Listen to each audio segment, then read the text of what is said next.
चलो तो हम स्टार्ट करेंगे अब कलचुरियों की शासन व्यवस्था, जो संपूर्ण रूप से ना, चाहे वो रतनपुर शाखा हो चाहे वो रायपुर शाखा हो, तो उसकी शासन व्यवस्था कैसी थी, उसकी राजस्व व्यवस्था कैसी थी, सैन्य व्यवस्था, समाज व्यवस्था, धर्म व्यवस्था, स्थापत्य, सब चीज को इसके अंतर्गत देखेंगे। ठीक है, तो समझना है अच्छे से। छत्तीसगढ़ में कलचुरी प्रशासन व्यवस्था कैसी थी, राजतंत्र, मतलब राजा ही सब चीजों का प्रमुख होगा, चाहे वो सेना हो, चाहे वो प्रशासन हो, चाहे विधायिका हो। जैसे आज हम सरकार की बात करें तो सरकार के 3 अंग होते हैं कि नहीं, विधायिका, कार्यपालिका और न्यायपालिका, लेजिस्लेटिव, एग्जीक्यूटिव और जुडिशरी, 3 होता है। तीनों का हेड कौन, अच्छा एक और चीज होता है हमारे यहाँ, सेना, आर्मी। तो इन चारों का जो प्रधान है वो यहाँ पर कौन होगा, राजा। देखो आज लोकतंत्र है, पहले राजतंत्र है, तो राजा सभी चीजों का प्रमुख होगा, तो उसे राजतंत्र कहते हैं। ये तो बोल रहे ना, राजा शक्ति का केंद्र था, उसके अधिकार असीमित थे। अब असीमित है तो वही सबसे ज्यादा निर्णय करेगा, उसका निर्णय अंतिम होगा। ठीक है, राजा को सलाह देने के लिए अमात्य मंडल, मतलब आज जैसे मंत्री परिषद होता है, मंत्री परिषद की सलाह से कौन काम करता है, राष्ट्रपति, है ना भाई। तो इसकी भूमिका न केवल राष्ट्रपति की तरह है बल्कि प्रधानमंत्री की तरह भी है, सेना की प्रमुख की तरह भी है, सुप्रीम कोर्ट के चीफ जस्टिस की तरह भी है, और विधायिका प्रमुख मतलब लोकसभा के अध्यक्ष की तरह भी है। ठीक है, सबका प्रमुख कौन होगा, हमारा राजा। और सलाह देने के लिए कौन होगा, अमात्य मंडल, जिसको हम कहते हैं मंत्रिमंडल। ठीक है, जिसमें सभी विभागों के क्या रहेंगे, मंत्री रहेंगे। तो इसको थोड़ा ध्यान में रखना, पेपर में आ सकता है। तो सबसे पहले आएगा युवराज, तो राजा का बड़ा बेटा को क्या कहते हैं, युवराज, जो आगे क्या होगा, उत्तराधिकारी होता है। तो राजा का उत्तराधिकारी को क्या बोलते हैं, युवराज। महामंत्री, ये सबसे मेन मुख्यमंत्री, मतलब मेन मंत्री है, बताओ, जो सबसे राजा के सबसे नजदीक रहेगा, राजा को मुख्य सलाह देगा। तो राजा का प्रमुख प्रशासनिक सलाहकार किसको बोलोगे हम, महामंत्री को। महामात्य, ये वित्त मंत्री को कहा जाता है। महामात्य किसको बोलेंगे, वित्त मंत्री को। और महाअध्यक्ष किसको बोलेंगे, मुख्य सचिव को। आज जैसे मुख्य सचिव होता है ना, वैसे ही सचिवालय का जो प्रमुख होगा उसको महाअध्यक्ष कहते हैं। ठीक, महासंधि विग्रहक, इसमें संधि शब्द है, देखो, महासंधि विग्रहक, तो कौन होगा ये, विदेश मंत्री। देखो क है ना, तो महासंधि विग्रहक, हक क आया इसलिए विदेश मंत्री। महासंधि विग्रहण हो जाता है तो विदेश विभाग हो जाता है वो, इसलिए थोड़ा सा अंतर है, इसमें सावधान रखना। महाप्रमात्री किसको कहेंगे हम, राजस्व मंत्री को। महाधि महा महाधिपटलिक किसको कहेंगे, जमाबंदी कार्यालय का प्रमुख। ठीक है, किसको कहेंगे, जमाबंदी कार्यालय, मतलब राजस्व मंत्री है ये।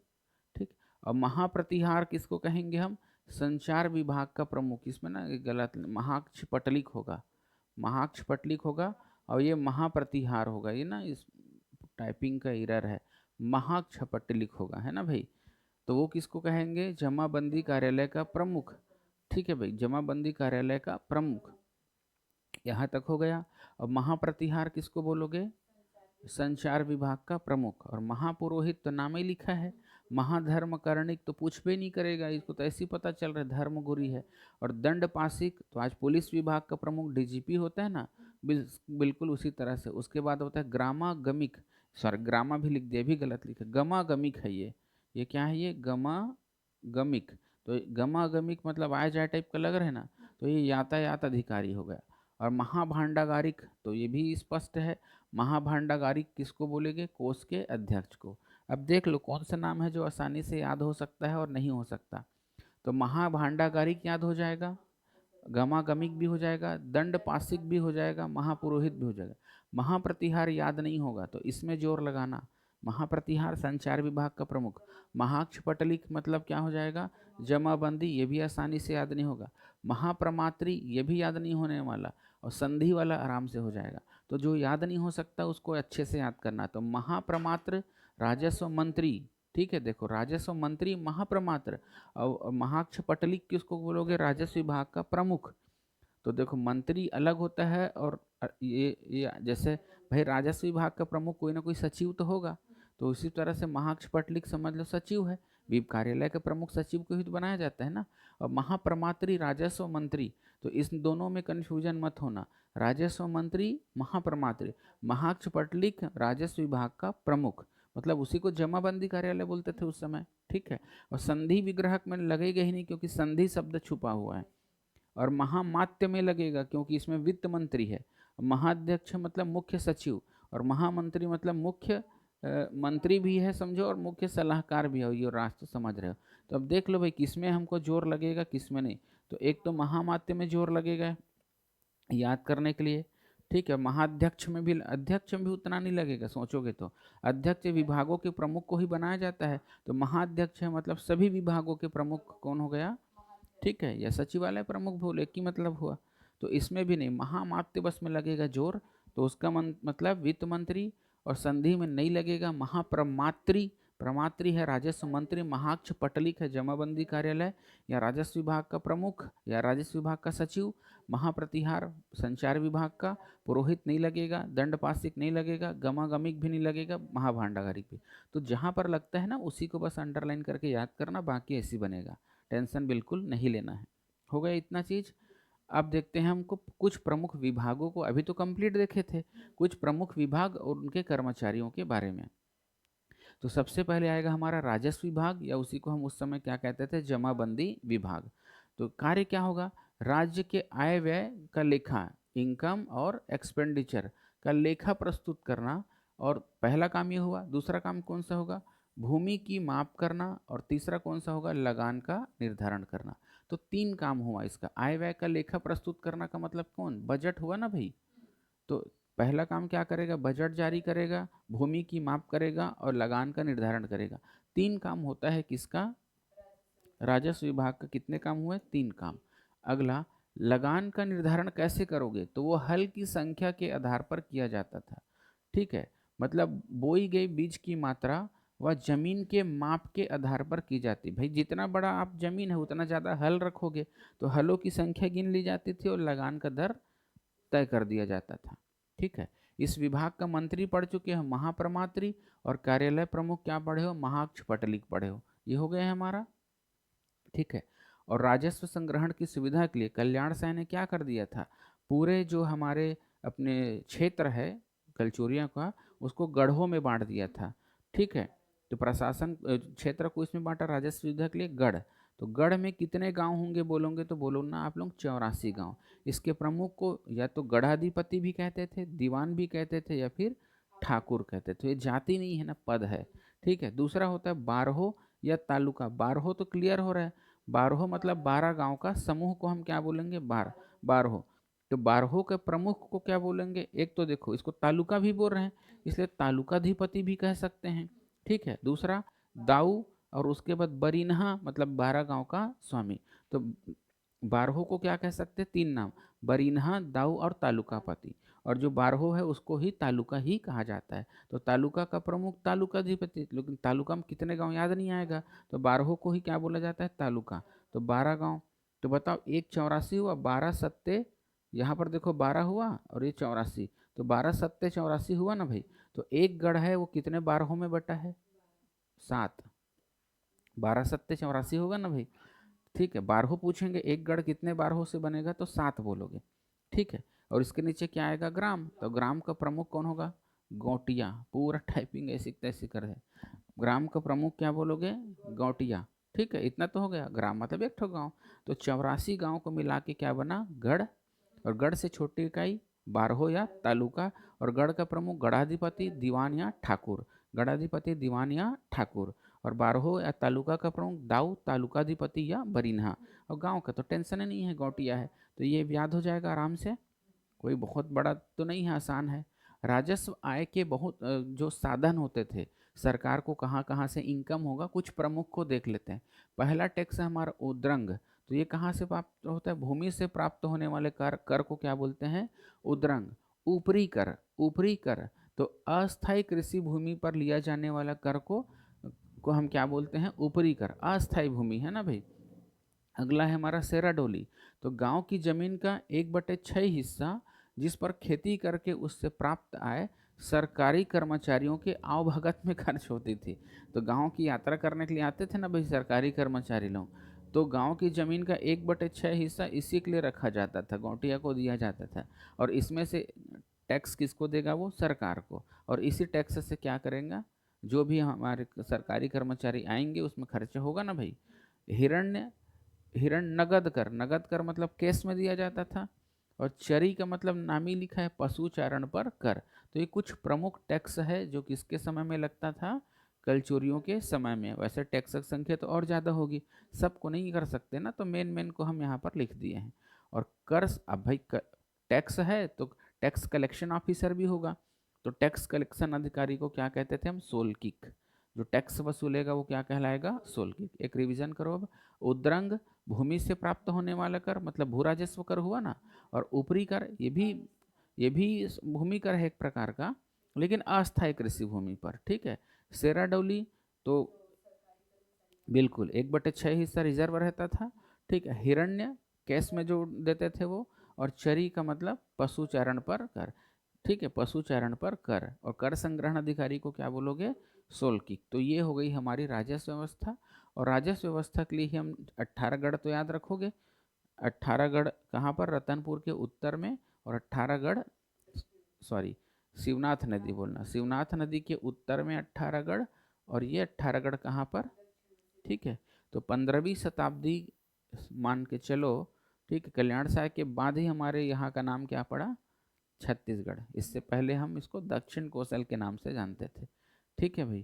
तो ये भी पूछा जा सकता है यार कि छत्तीसगढ़ का नाम किस शताब्दी में पड़ा, क्योंकि बच्चे पढ़ते तो सब हैं, लेकिन पूछने वाला वही है ना, वो कितना समझ के पढ़ा है। अब देखो हर कोई क्या पढ़ा है, छत्तीसगढ़ कहते हैं, 18 गढ़, 18 सब दुनिया रट के रखी है। अब आयोग वैसा प्रश्न नहीं पूछता, वो हट के बनाता है।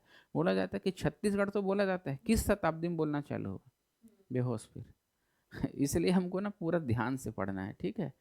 चलो आगे देखते हैं, सैन्य विभाग। देख रहे विभाग लिखा है, सैन्य विभाग। तो सैन्य विभाग का प्रमुख कौन होगा, राजा ही होगा। चाहे सैन्य विभाग हो, न्याय विभाग हो, या कोई भी विभाग हो, सबका जो हेड है वो कौन होगा, राजा होगा।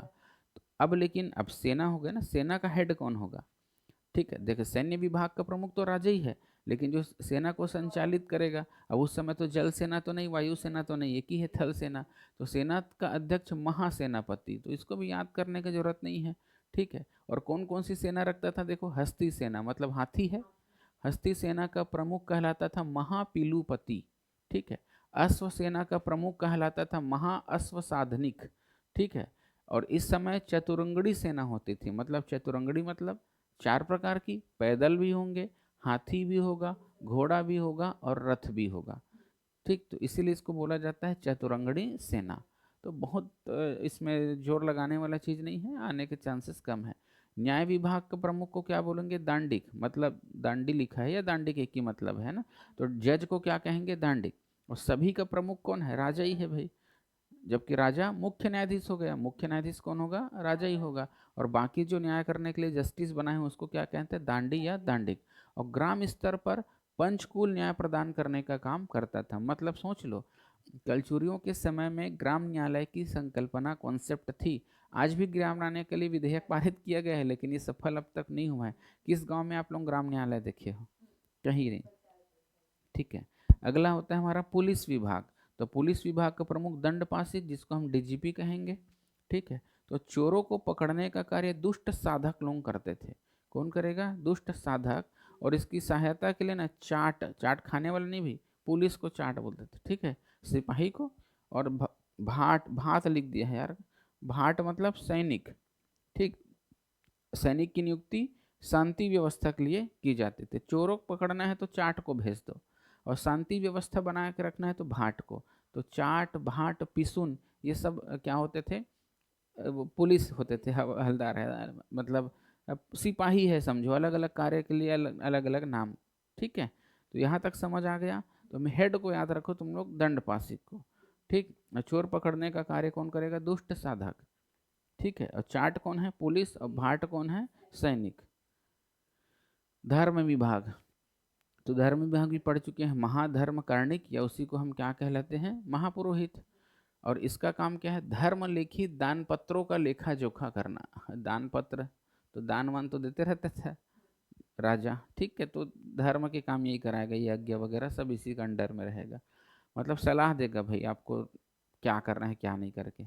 विदेश विभाग, तो महासंधि विग्रहाधिकरण बोलेंगे तो बोलोगे विदेश विभाग का नाम है ये, और महासंधि विग्रहक बोलोगे तो विदेश विभाग के प्रमुख को क्या बोलते हैं, महासंधि विग्रहक। ठीक, तो देखो थोड़ा सा अंतर है, महासंधि विग्रहक और महासंधि विग्रहाधिकरण या महासंधि विग्रहण बस बोलेगा तो भी बोलोगे आप। ठीक है, अगला है प्रशासनिक इकाई। अब हम पूरे कलचुरी प्रशासन को ना एक प्रशासनिक इकाई में बांटेंगे। तो सबसे बड़ी इकाई जहाँ पर राजा होगा, राष्ट्र का प्रमुख कौन होगा, राजा होगा। और राष्ट्र किस में बटा हुआ है हमारा, विषय में, विषय में। वो जो गढ़ है वो तो राजस्व के लिए है ना, मेन प्रशासन हमारा, जैसे भी आज भी हमारा राजस्व की सुविधा के लिए जिला बनाया गया है। ठीक है, लेकिन एक अलग व्यवस्था भी तो होती है ना उसके अलावा। तो राष्ट्र किस में बटा हुआ है, विषय में। विषय मतलब आज के जिला की तरह बोल सकते हो। ठीक है, और विषय बटा हुआ है जनपद में, या इसी को हम देश भी बोलते थे, इसी को क्या बोलते थे, देश। तो ये आज के तहसील की तरह है, तहसील। और उसके बाद होता था मंडल, उसके बाद क्या होता था, मंडल, जिसका प्रमुख को हम मांडलिक बोलते थे। ठीक है, और इसके नीचे आता था हमारा ग्राम। तो गांवों के समूह को क्या कहेंगे हम, मंडल। गांवों के समूह को मंडल। ठीक है, और सबसे निचला इकाई क्या है, तो प्रशासनिक इकाई बोलोगे तो ये होगा राष्ट्र, विषय, देश, जनपद, मंडल या फिर ग्राम। और उसके बाद अगर राजस्व की सुविधा के लिए बोलोगे तो राष्ट्र, गढ़। ठीक है, और उसके बाद फिर बारहो या तालुका या फिर ग्राम, वो राजस्व की सुविधा के लिए थे। लेकिन प्रशासन की इकाई ये है, तो प्रशासनिक इकाई अलग होती है, राजस्व की इकाई अलग होती है। ठीक है, चलो आगे देखते हैं। स्थानीय स्वशासन, जैसे आज भी होता है ना स्थानीय स्वशासन, आज के हम अगर हम स्थानीय स्वशासन की बात करें तो इसको भी दो भागों में बांट सकते हैं कि नहीं। एक होता है ग्रामीण और दूसरा होता है शहरी। एक होता है ग्रामीण स्थानीय स्वशासन और दूसरा होता है शहरी। तो शहरी को हम आज नगर पालिका कहते हैं भाई। और इस नगर पालिका शब्द से अभिप्राय तीन शब्दों से है ना, इसके अंतर्गत तीन इकाई आती है ना, तीनों स्वतंत्र है, एक दूसरे से कोई लेना देना है क्या। छोटे नगर में क्या होगा, नगर पंचायत, नगर पंचायत होता था। और बीच वाले में आज क्या होता है, नगर पालिका परिषद। और जो बड़े शहर है, रायपुर है, बिलासपुर है, वहाँ पर क्या होगा, नगर निगम होता था, है ना। ये तीन इकाई। और यहाँ ग्राम में क्या क्या होता है, यहाँ पर एक दूसरे के अधीन होंगे ना। सबसे ऊपर में क्या होगा हमारा, जिला पंचायत, जिला पंचायत यही होता है ना आज के डेट में। बीच स्तर में क्या होगा, जनपद पंचायत। और सबसे निचले स्तर पर क्या होगा, ग्राम पंचायत। ठीक है, तो कुल मिला के ग्राम पंचायत ही है मूल इकाई स्थानीय स्वशासन की। इसके ऊपर कंट्रोल करने का काम जनपद और जिला कर रहे हैं। तो एक गांव के लिए तीन इकाई काम कर रही है, लेकिन शहरों के अलग अलग जनसंख्या और वहाँ के इकोनॉमी के बेस पे शहरों को तीन भाग में बांटा जाता है, नगर पंचायत, नगर पालिका और नगर निगम। तो यहाँ पर ऐसा तो नहीं बांटे थे, दो ही चीज होता था, गांव या शहर। ठीक है, अब यहाँ शहरों को बड़े छोटे वाले बात नहीं, सिर्फ एक ही प्रकार का था। ठीक है, तो चलो अब इसको समझते हैं स्थानीय स्वशासन को। तो स्थानीय स्वशासन के संचालन के लिए नगरों और गांवों में क्या बोलता है ये, नगरों और गांवों में एक 5 सदस्यीय संस्थान होती थी। 5 सदस्य, तो गांव का और शहर को स्थानीय स्वशासन के लिए 5 सदस्य क्या होंगे, इसीलिए इसको पंचकुल कहेंगे। जहाँ पर 5 सदस्य होगा क्या कहलाएगा, या तो पंचायत बोलो या फिर पंचकुल। तो 5 सदस्य से ही इसका नामकरण ना पंचायत पड़ा है, ये और बात है, ज़्यादा होते हैं उसमें। ठीक है, 5 सदस्यीय संस्था होती है तो क्या कहलाएगी ये, पंचकुल। कुल मिला के देखो आज के जो हम व्यवस्था में हम इतिहास से सब सीख सीख के तो करे हैं ना, नहीं तो कहाँ से अपने आप थोड़ी कर लेते। इसके जो सदस्य है वो महत्तम कहलाते थे। ठीक है, इसके जो प्रमुख सदस्य है उसको क्या बोलेंगे, महत्तम। महत्तम समापर्त नहीं भाई, हाईएस्ट कॉमन फैक्टर मत बोल देना, महत्तम। और सदस्य को क्या बोलते थे, महत्तर। ठीक है, तो इसको बोल दो एलसीएम और इसको बोल देना एचसीएफ। ठीक है, तो ऐसे याद कर लेना कम से कम, महत्तम और महत्तर, तर है भाई। तो महत्तर सदस्य और महत्तम, देखो नाम ही है ना, महत्तम मतलब बड़ा से बड़ा। ठीक है, महत्तर मतलब अब सदस्य, सीधी सी बात, तो एचसीएफ एलसीएफ आ गया। नगर प्रमुख को हम क्या कहते थे, पूर्व प्रधान। और ग्राम प्रमुख को क्या कहेंगे हम, ग्राम कूट या ग्राम भोगिक। ग्राम कूट या ग्राम भोगिक कहलाता था। ये देख रहे हैं स्पेलिंग का, ग्राम भोनिक लिख दिया है, अरे यार मरवाएगा क्या तू। तो नगर का प्रमुख कौन कहलाया? पूर्व प्रधान। गांव का प्रमुख कौन कहलाया? ग्राम भोगिक या ग्राम कूट कहलाता था। और ये किसके अधीन होता था? जो ग्राम भोगिक है वो गौटिया के अधीन होता था। ठीक है, तो गौटिया को गांव में कृषि योग्य भूमि का 8वां भाग निःशुल्क दिया जाता था। जितना भी कृषि योग्य भूमि है ना, जैसे 8 एकड़ है तो 1 एकड़ किसको मिल गया? गौटिया को। तो गौटिया ऐसे ही संपन्न थोड़ी हुए हैं, शुरू से रॉयल है भाई, ठाट बाट उसकी। ठीक है, तो कृषकों को कृषि भूमि का अधिकार देना या बेदखल करना। ठीक है, देखो अब उसके अंदर है ना कौन? किसान लोग। तो किसानों को कौन सी जमीन देना है, कौन सी जमीन नहीं देना है, लगान घटाना है कि लगान बढ़ाना है, ठीक है, भूमि का लेखा जोखा, ये सब किसका काम है? गौटिया का। तो गौटिया एक प्रकार का प्रशासनिक पद टाइप का है कि नहीं है? तो देख लो गौटिया पावर को। ठीक है, तो उसी के अधीन क्या होंगे? किसान होगा, और ये हो गया गौटिया। तो पूरा खेत किसके अंडर में है? मान के चलो पूरा जो खेत है वो किसके अंदर अंडर में है? गौटिया। और खेत जितना भी है उसमें कौन करेगा भाई? खेती की किसान करेगा। अब किसान को कौन सा खेत देना है, कौन सा खेत नहीं देना है, या उसको किसानी करवाना है या नहीं करवाना है, किसकी जिम्मेदारी? गौटिया। इतना पावर। टैक्स को घटाना है या बढ़ाना है, किसका पावर? ठीक है, और पूरे भूमि का जो लेखा जोखा करेगा रेवेन्यू ऑफिसर, सब मतलब आरआई का भी काम वही देख रहे। देख लो, आरआई का भी काम देख रहे हैं ना। और टैक्स लगाने घटाने का अधिकार देख लो उसी को। भूमि से बेदखल कितना अधिकार है जरा सोचो। आज पट्टा देना ये सब काम कौन करता है? सरकार। वो खुद किसको किसके माध्यम से करवा रहे? गौटिया। तो प्रशासन को काफ़ी डिसेंट्रलाइज करके रखते थे कौन लोग? कलचुरी लोग। ठीक है ना भाई, तभी तो इतना पावर दिया है ना, नहीं तो क्यों देता? तो ये इनकी विशेषता रही। अब प्रशासन व्यवस्था समझ लिए हम। सेना कैसी है, इसकी प्रशासन कैसी है, राजस्व व्यवस्था, न्याय व्यवस्था सब समझ लिए। अब हम देख लेते हैं इसकी समाज की व्यवस्था कैसी थी। तो कलचुरी कालीन समाज पितृसत्तात्मक था। हमारे यहाँ पितृसत्तात्मक व्यवस्था ही देखा जाएगा। मतलब वंश का नाम किसके बेस पे चलेगा? पिता के। ठीक है, महिलाओं की स्थिति सम्मानजनक थी, मतलब कोई बुरा स्थिति नहीं था। लेकिन सती प्रथा, दहेज, दहेज तो आज भी है यार, दहेज प्रथा, बहु विवाह, ये सब कैसा था? बहु विवाह मतलब एक पति के कई पत्नी वाला, तो ये हुआ बहु विवाह। ये सब प्रचलित था, लेकिन ये अपने दोष ज़्यादा दोषपूर्ण नहीं था, बहुत रिजिड नहीं था। क्योंकि हमारे यहाँ सती प्रथा के बहुत ज़्यादा प्रमाण मिले हैं क्या? एक आध दो प्रमाण ही मिला है। तो आप उसके आधार पर ये नहीं कह सकते कि कलचुरी काल में सती प्रथा विद्यमान तो थी, लेकिन ये एकदम कठोर नहीं थी। पहले कठोर थी ना, त्रावणकर को देखो ना, कितना हरामी शासक था वो। ठीक है ना, तो वैसा टाइप का नहीं था हमारे यहाँ। था प्रथा, एक दो उदाहरण मिलते हैं हमको, सती चौरा वगैरह मिलता है हमको, लेकिन बहुत रिजिड मिलता है क्या? नहीं, उसको देखना जाता। तो सती प्रथा, दहेज प्रथा, बहु, अब दहेज तो आज भी है यार, और कल भी रहेगा हमेशा। ठीक है, अब देखना थोड़े दिनों बाद ना दहेज प्रथा ना बदलेगा लग रहा है। क्योंकि लड़के तो डिफाल्टर होते जा रहे हैं, बहुत कम पढ़ते हैं। ठीक है, तो लड़की लोग ही का क्या होगा? बहुत पढ़ने लग गए हैं, तो वही लोग अब वो होगा ना, एक क्या बोलते हैं, लमसेना जाना वाला। तो वही होगा, तो लड़के वाले को देना पड़ेगा। पहले ब्राइड प्राइस देते थे, है ना, पारिंग धन, वैसे ही देना पड़ेगा अब लड़के वालों को। वधु मूल्य, है ना भाई, तो वधु मूल्य मतलब समाज में प्रतिष्ठा का विषय होता था ना। जिसकी लड़की बहुत अच्छी है, सुंदर है, गुणी है, उसको ज़्यादा ब्राइड प्राइस लगता था कोरकू जनजाति में, फिर बाकी सब जनजातियों में भी होने लगा। तो वैसे ही अब ब्राइड प्राइस आ जाएगा, देखना। वर्ण व्यवस्था प्रचलित थी। वर्ण व्यवस्था ब्राह्मण, क्षत्रिय, वैश्य, शूद्र। और ये तो समय है भाई, ये व्यवस्था तो आएगा ही आएगा। किंतु शूद्रों का उल्लेख नहीं मिलता। कितनी अच्छी बात है, जरा देखो। ब्राह्मण, वैश्य, क्षत्रिय तो मिल रहा है, पर शूद्र, और शूद्र नहीं है मतलब छुआछूत नहीं है। ठीक है, गांव की गौटिया को देखो ना, कितना पावर है। अदरवाइज वो पोस्ट ब्राह्मण को दे के रखता, कहीं पर बोला है कि ब्राह्मण होगा करके। ठीक है, तो बहुत ज़्यादा ब्राह्मणवाद यहाँ पर नहीं था। ये अच्छी बात है हमारे लिए। अब आते हैं इसकी अर्थव्यवस्था को समझ लेते हैं। तो कलचुरी कालीन मुख्य व्यवसाय कृषि एवं पशुपालन थी। बाकी अर्थव्यवस्था के अंतर्गत क्या क्या टैक्स लिए जाते थे वो तो पढ़ ही लिए हैं। ठीक है, उसके बाद फिर मुद्रा की इकाई, ये सब मत करना, मैं इसको छोड़वा रहा हूँ। ठीक है, मुद्रा की जो सबसे बड़ी इकाई थी वो रुपया थी, बस इतना ध्यान रखना। और सबसे छोटी इकाई देखो तो उसमें क्या लिखा है? कौड़ी होगा, कौड़ी। छौड़ी लिखा है यार ये, अरे मारा डालेगा। सबसे छोटी इकाई क्या बोलोगे? कौड़ी। और सबसे बड़ी इकाई क्या थी? रुपया। बस इसी को याद कर लेना, हो गया।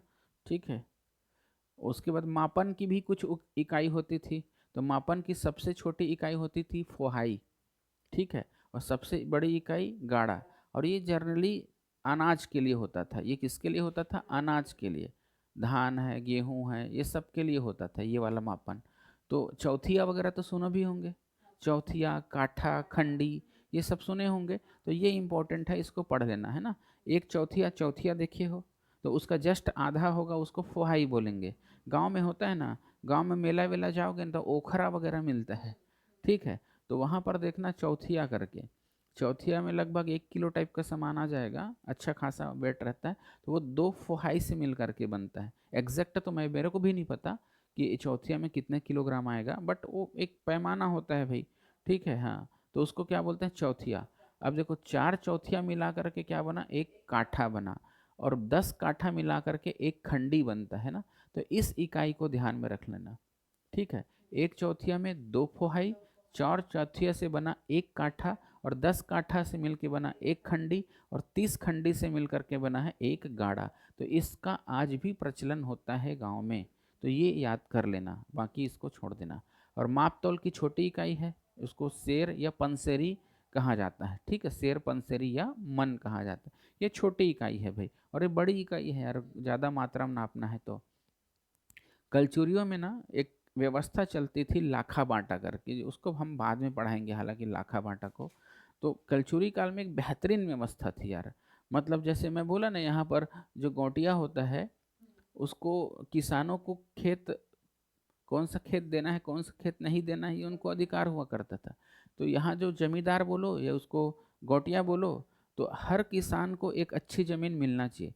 मान लो, है ना, देखो कलुआ नाम का एक किसान है, मान लेते हैं, किस नाम का? कलुआ नाम का। अब इसमें से मैं जो रेड कलर कर रहा हूँ, मान के चलो प्रोडक्शन तगड़ा देता है, ये वाला जो है उसमें प्रोडक्शन अच्छा है, और इसमें प्रोडक्शन निम्न है। तो रेड कलर जो है प्रोडक्शन अच्छा है। अब दो नाम के व्यक्ति हैं, एक है कलुआ, एक का नाम भलुआ रख देते हैं यार अब, ठीक है। अब कलुआ को मिला है कौन सा खेत? मान के चलो रेड वाला, ठीक है। तो और भलुआ को मिला है कौन सा वाला? मान के चलो बी वाला, ठीक है। अब बेचारा मान लो कलुआ जो है 5 साल तक की खेती कहाँ पर किया है? ए वाले में, तो मतलब प्रोडक्शन अच्छा आया। और भलुआ बेचारा 5 साल तक यहाँ कर रहा है, तो इसका प्रोडक्शन कम हुआ कि नहीं? अब अगली बार जो कलुआ को अगले नेक्स्ट 5 ईयर के लिए कौन सा मिलेगा? बी वाला मिलेगा। और ए वाला किसको मिल जाएगा? तो इसकी भी कंडीशन अच्छा हो जाएगा ना। मतलब अच्छी जमीन पर सबका अधिकार बारी बारी से होना चाहिए। तो कितनी शानदार व्यवस्था है जरा बताओ। तो उपजाऊ भूमि पर सबकी क्या होना चाहिए? अधिकार होना चाहिए। तो इस तरह से इस व्यवस्था को क्या बोलते हैं? लाखा बांटा। तो इस शानदार व्यवस्था का जन्म कहाँ से चालू हुआ है? लाखा बांट, कलचुरियों से हुआ है। ध्यान में रखोगे इतना। कलचुरी कालीन गढ़ व्यवस्था को पढ़ाने का कोई मतलब नहीं है, वो पढ़ा भी चुके हैं अपन गढ़ व्यवस्था को। और इसमें एक क्वेश्चन आएगा गढ़ के संबंध में, है ना भाई। तो इसके मैं ज़्यादा फोकस नहीं कर रहा हूँ। यहाँ से हमारा क्या निकलता है? शिवनाथ नदी। तो शिवनाथ नदी जहाँ से निकलेगा वहाँ से हमारा क्या हो जाएगा? ठीक है, शिवरीनारायण तक, और शिवरीनारायण से आगे फिर उधर चले जाते हैं हम, महानदी में अटैच हो जाएगा। तो इधर हमको 18 गढ़ मिलेगा, और इधर हमको 18 गढ़ मिलेगा।